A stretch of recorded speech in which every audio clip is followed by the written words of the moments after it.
Hello बच्चों, कैसे हैं आप? उम्मीद करती हूँ आप बढ़िया और एकदम मज़े में होंगे। तो आइए बच्चों, आज एक बेहतरीन अध्याय हम पढ़ने वाले हैं जिसका नाम है दो विकलांग विभूतियाँ।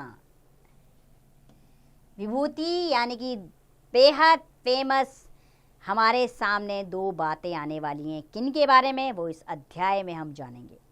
तो बच्चों, प्रस्तुत पाठ के माध्यम से यह समझाने का प्रयास किया गया है कि संसार में ऐसी कोई भी वस्तु नहीं है जिसमें कोई दोष ना हो। प्रत्येक वस्तु में कुछ ना कुछ दोष होता है। यदि किसी व्यक्ति में कोई शारीरिक दोष है अथवा किसी घटनावश वह अपंग हो जाता है तो निराश होने की आवश्यकता नहीं है, बल्कि अपने अंदर की शक्ति को पहचान कर संसार में अपना स्थान बनाने का प्रयास करना चाहिए।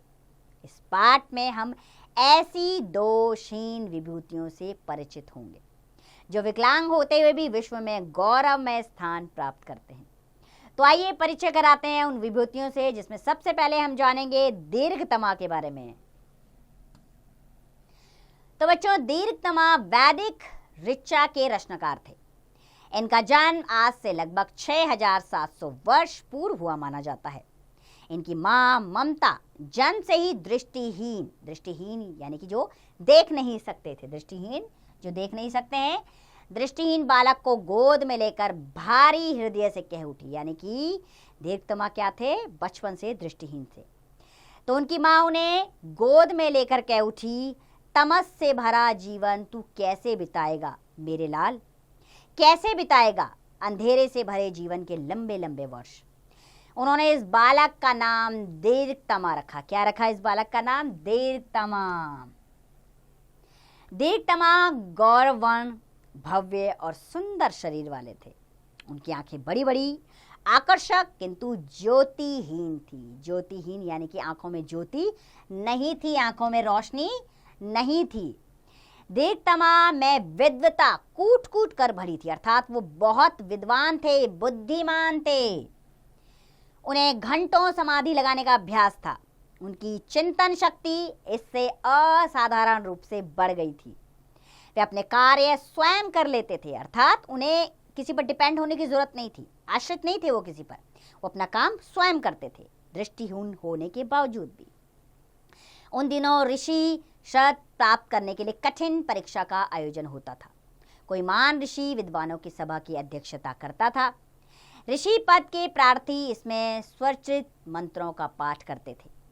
इस सभा में उन पर चर्चा होती थी। यह प्रक्रिया ज्ञान सत्र कहलाती थी। क्या कहलाती थी? प्रक्रिया ज्ञान सत्र।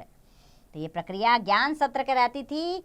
कम उम्र के दीर्घतमा ने अत्यंत आत्मविश्वास से स्वरचित मंत्रों का पाठ किया। क्या थे वो मंत्र? इंद्रम मित्रम वरुण मग्निमाहुः अर्था दिव्यः सौ सुपर्णो गुरुत्वम एकम सद्विप्रा बहुधा वदन्ति इंद्रम यमम मात्र ऋष्वान माहु। उपस्थित विद्वानों ने उनके पाठ की भूरी भूरी प्रशंसा की। भूरी भूरी प्रशंसा करना यानी कि बहुत ज्यादा प्रशंसा करना। उनकी बहुत तारीफ की गई। अनेक ने इसे गायत्री मंत्र के पश्चात श्रेष्ठ रचना बताया। उनकी ऋचा की एक पंक्ति है, एकम सद विप्रा बहुधा वदन्ति, अर्थात सत्य तो एक है, विद्वान लोग इसको अलग अलग प्रकार से बताते हैं। यह पंक्ति आज तक लोकप्रिय है। नेत्रहीन कवि की इस रचना से प्रभावित ज्ञान सत्र में उपस्थित विद्वानों ने इन्हें ऋषि पद दे दिया। माँ का नाम ममता होने के कारण ये मामतेई भी कहे जाते थे।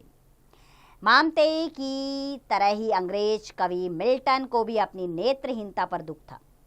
मामतेई ने नेत्रहीनता के कारण हुए मानसिक कष्टों को जगह जगह अपने सुक्तों में व्यक्त किया है, और मिल्टन ने अपनी कविता ऑन हिज ब्लाइंडनेस में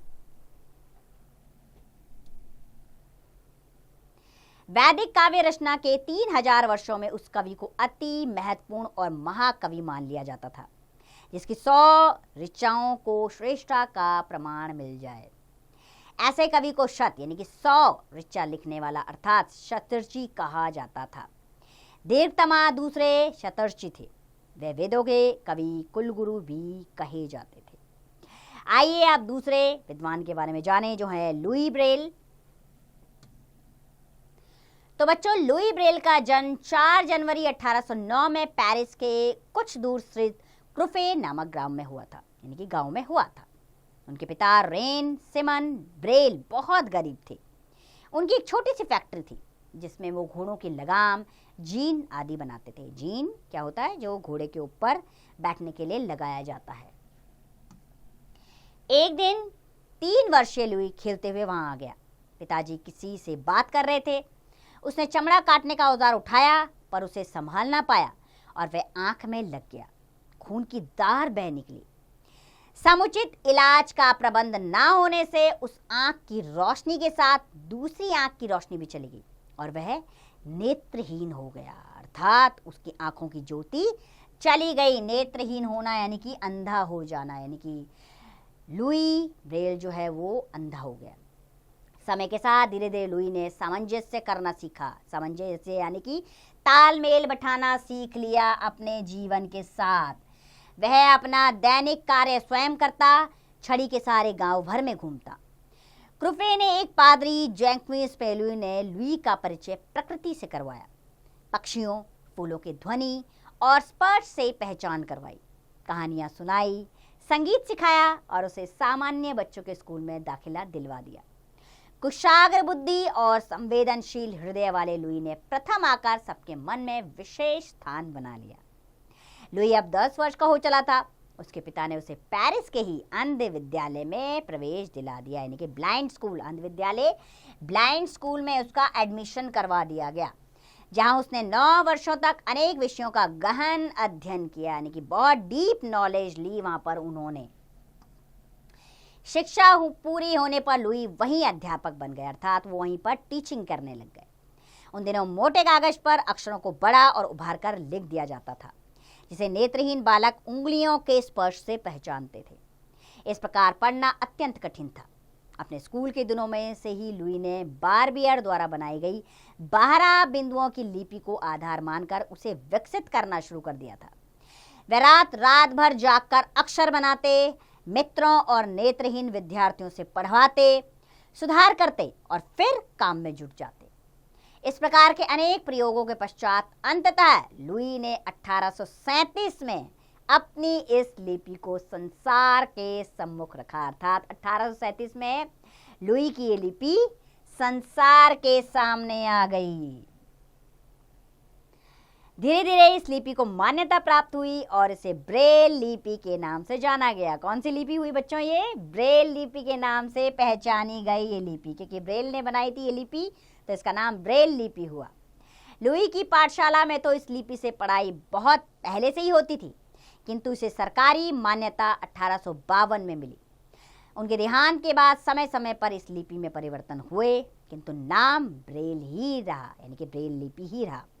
1950 में पेरिस में और 1952 में बेरूत में इस लिपि में एक रूपता लाने के लिए सम्मेलन हुए और इनके आधार पर भारतीय ब्रेल का विकास किया गया।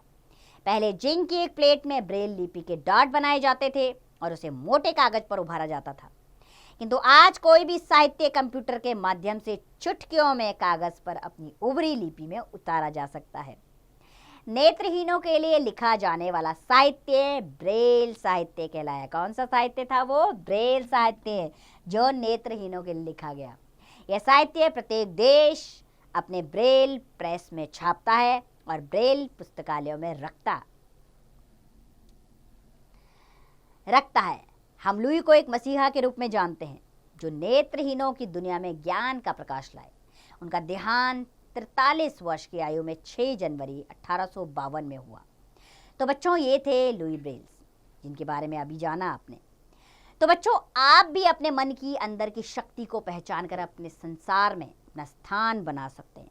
हर बच्चे के अंदर एक विलक्षण क्षमता होती है, यानी कि योग्यता होती है, जिसे पहचानने की आवश्यकता है। अभी हमने 2 किरदारों के बारे में आपको जानकारी दी, जो अंधे थे लेकिन जीवन से निराश नहीं। उन्होंने अपने जीवन में निराशा को स्थान कभी नहीं दिया और लगातार अपने लक्ष्य की तरफ अग्रसर हुए, और आज आपके पाठों में उनका नाम आ रहा है, यानी कि वो प्रसिद्ध व्यक्तियां, वो विभूतियां आपके समक्ष, आपके पाठों के जरिए आपके सामने आ रही है, यानी कितनी फेमस पर्सनैलिटीज हैं ये। तो ऐसा ही काम आप भी कर सकते हैं। लगन, मेहनत, परिश्रम की आवश्यकता है और हाँ, निराशा के लिए जीवन में कोई स्थान नहीं। नकारात्मक सोच को बाहर रखिए, सकारात्मक सोच के साथ आगे बढ़िए, फिर देखिए आपके लक्ष्य से आपको कोई भी दूर नहीं कर सकता। उम्मीद करती हूँ इन विभूतियों से आप भी प्रसन्न हुए होंगे, आपने भी शिक्षा ली होंगी और इनके जीवन ने आपको भी प्रभावित किया होगा। तो बस प्रेरणा लीजिए, आगे बढ़िए और कर दिखाइए कमाल। अब इस पाठ का अभ्यास कार्य आप स्वयं कीजिए।